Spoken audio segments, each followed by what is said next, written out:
Salut, c'est David Comsi, je te souhaite la bienvenue dans ce nouvel épisode du podcast. Alors, dans l'épisode précédent, on a parlé d'amis, de combien tu as d'amis, du fait que avoir des amis, c'est pas nécessairement toujours un processus naturel, mais c'est quelque chose qui se crée.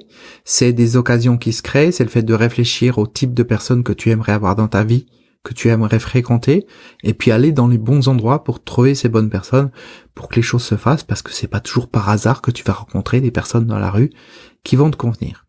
Et puis j'ai parlé de la petite phrase qui est « dans la vie, c'est quand on en a le moins envie qu'on en a le plus besoin ». Et j'illustrais ça par rapport au côté amitié et le fait qu'il y a des personnes qui sont toutes seules et qui vont dire « mais moi j'ai besoin de personne, tout va bien, je me satisfais moi-même, je suis bien, j'ai de compte à rendre à personne, je suis tranquille, j'en ai pas besoin ». Et donc je parlais de cette phrase, c'est quand on en a le moins envie qu'on en a le plus besoin. Cette phrase, elle m'a été donnée par une personne que je fréquentais dans le cadre de mon travail quand j'avais une vingtaine d'années, et elle m'expliquait, en fait, 2 exemples pour la comprendre. Donc je redis la phrase, dans la vie, c'est quand on en a le moins envie qu'on en a le plus besoin. À l'époque, j'avais un petit travail pour l'été, j'étais étudiant, et ce travail consistait à prospecter les commerçants de la région pour leur parler d'un annuaire local avec des encarts publicitaires pour qu'ils puissent être connus par d'autres personnes, donc dans le cadre de leur activité professionnelle. Et il me disait, tu vois, quand t'as un commerçant qui dit « je veux pas prendre de publicité », rappelle-toi toujours que c'est quand il en a le moins envie qu'il en a le plus besoin. Si ce commerçant veut pas prendre de publicité, c'est pourquoi? C'est parce que concrètement, il n'a pas l'argent pour prendre cette publicité. Et s'il n'a pas l'argent pour prendre cette publicité, c'est pourquoi? Eh bien, c'est parce qu'il n'a pas suffisamment de clients. Tu vois? Donc, il veut pas prendre la publicité parce que il n'a pas d'argent. Et en fait, c'est parce qu'il n'a pas de clients. Mais c'est parce qu'il n'a pas de clients qu'il devrait faire de la publicité pour en avoir. C'est quand il en a le moins envie qu'il en a le plus besoin. Après, il me donnait un autre exemple. Il me dit, tu rentres chez toi et tu as envie de faire l'amour avec ta femme et ta femme, elle n'a pas envie. C'est quand elle en a le moins envie qu'elle en a le plus besoin. Parce que si elle en a pas envie, c'est peut-être parce qu'entre vous, il y a de l'eau dans le gaz, il y a quelque chose qui va pas. Et peut-être que le fait que vous fassiez l'amour ensemble, ça permettrait de détendre certaines tensions, de vous rapprocher un petit peu, de vous laisser aller. Et à un moment donné, ça vous permettrait de discuter tranquillement ensuite sur l'oreiller. Et donc, on en revient à la même phrase, c'est quand on en a le moins envie qu'on en a le plus besoin. Et ça, on peut l'appliquer dans tous les domaines. Et je le vois très régulièrement avec mes clients en séance individuelle, entre la personne qui dit moi j'ai pas d'amis, j'en ai pas besoin, la personne qui dit moi j'ai juste 1 ou 2 amis, c'est suffisant, c'est quand on en a le moins envie qu'on en a le plus besoin. La personne qui veut pas sortir de chez elle, la personne qui dit le développement personnel ça sert à rien, j'en ai pas besoin, tout va bien dans ma vie. Cette personne-là, bien souvent, elle te dit ça parce qu'elle est totalement déconnectée d'elle-même, elle s'en rend pas compte. Et finalement, elle aurait énormément besoin de travailler sur elle. C'est parce qu'elle en a le moins envie qu'elle en a le plus besoin. Donc garde ça à l'esprit. La prochaine fois que tu te rends compte qu'il y a des choses que tu n'as pas envie dans ta vie, ou des personnes autour de toi qui n'ont pas envie de certaines choses, pose-toi la question de savoir si on serait pas dans ce cas de figure. Ça veut pas dire qu'il faut tout faire, tout ce qu'on n'a pas envie. On est bien d'accord. Mais, pour progresser dans la vie, pour avancer, quelquefois, il faut faire de nouvelles choses. Et ces nouvelles choses, eh bien, bien souvent, on n'a pas envie de les faire. On n'a pas envie de travailler différemment. On n'a pas envie d'apprendre à être différent. On n'a pas envie d'apprendre à développer une nouvelle manière d'être ou de faire. On n'a pas envie de sortir de sa zone de confort, on n'a pas envie de tout un ensemble de choses. Et pourtant, c'est parmi ces choses dont on n'a pas envie qu'il y a tout ce dont on a besoin pour progresser. Tu peux pas progresser de toute façon en faisant toujours la même chose. C'est pas possible. Tu peux pas être une personne différente en faisant toujours la même chose non plus. Tu peux pas non plus, dans ta vie, arriver à un résultat différent, quel qu'en soit le domaine, en faisant toujours la même chose. C'est Einstein qui disait « La folie, c'est de croire qu'en faisant toujours la même chose, on puisse arriver à un résultat différent. » C'est exactement ça, tout est dit. Tu peux pas arriver à un résultat différent en étant toujours pareil, en faisant toujours pareil. Donc à un moment donné, il faut sortir de sa zone de confort et surtout, il faut faire des choses dont tu n'as pas envie et quelquefois des choses qui sont totalement en opposition avec ce que tu fais habituellement. Parce que c'est en faisant des choses en opposition avec ce que tu fais habituellement que ça va pouvoir te permettre de te recadrer, de changer tes perceptions, de voir les choses différemment. Imagine, t'habites dans un mal endroit, t'as de l'argent, etc., t'as pas envie de fréquenter certaines personnes parce qu'elles n'ont pas d'argent.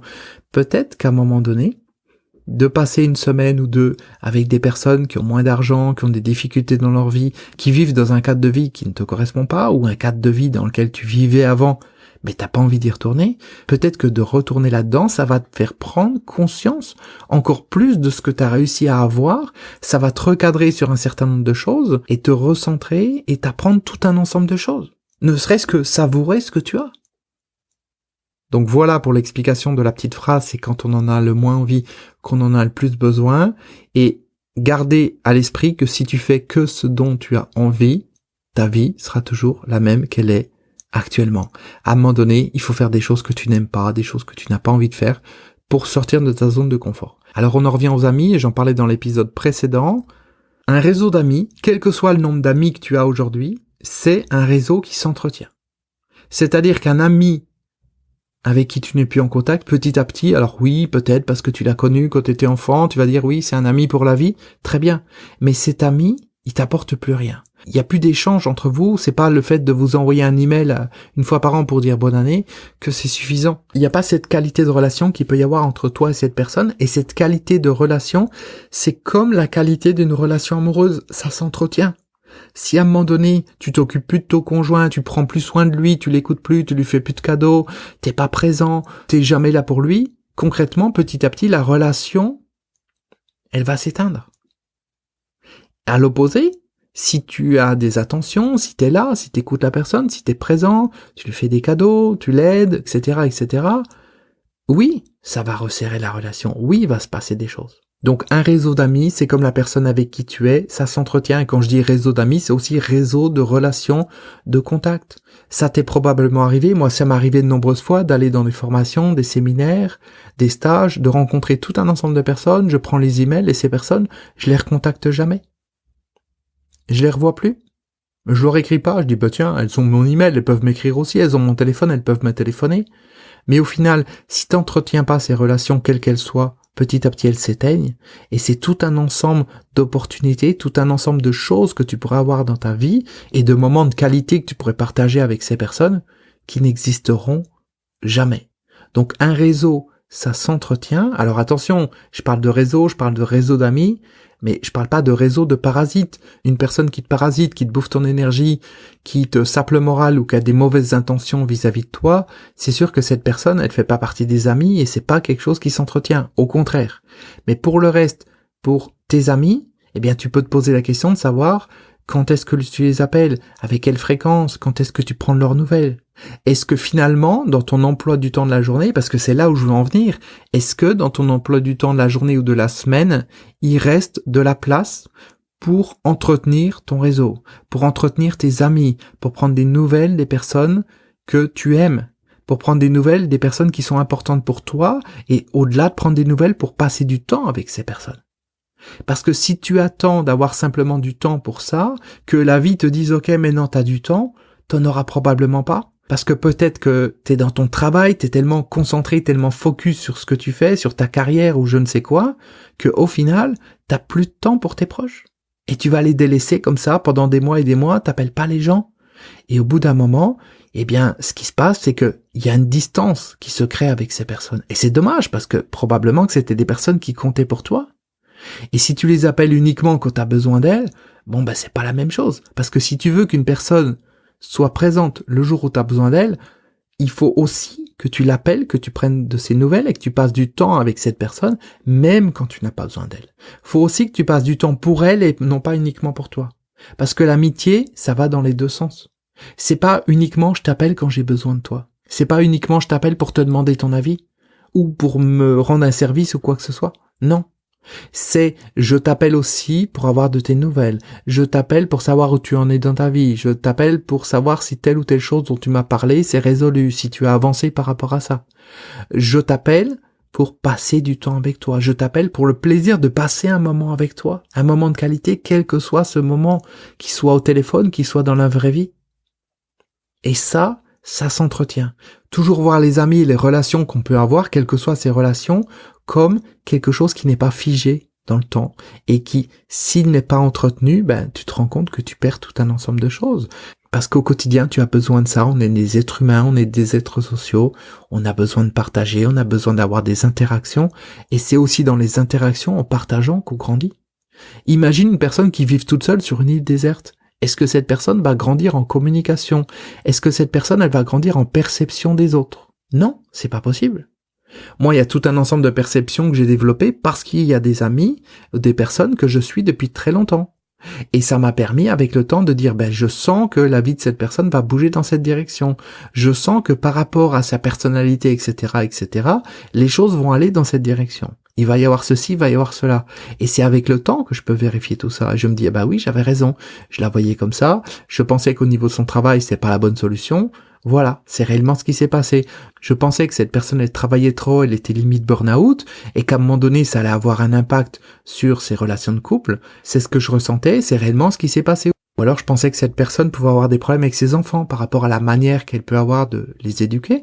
Et je me rends compte avec le temps que oui, c'est ce que j'avais ressenti. Ou je peux me rendre compte dans certains cas que j'avais vu des choses et que ça s'est passé différemment.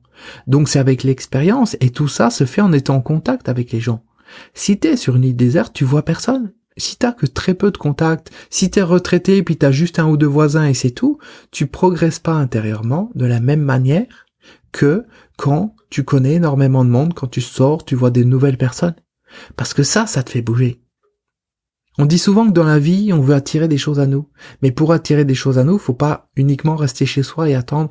Il faut sortir, il faut bouger, il faut voir de nouvelles personnes. Tu vois, c'est tout un ensemble de choses.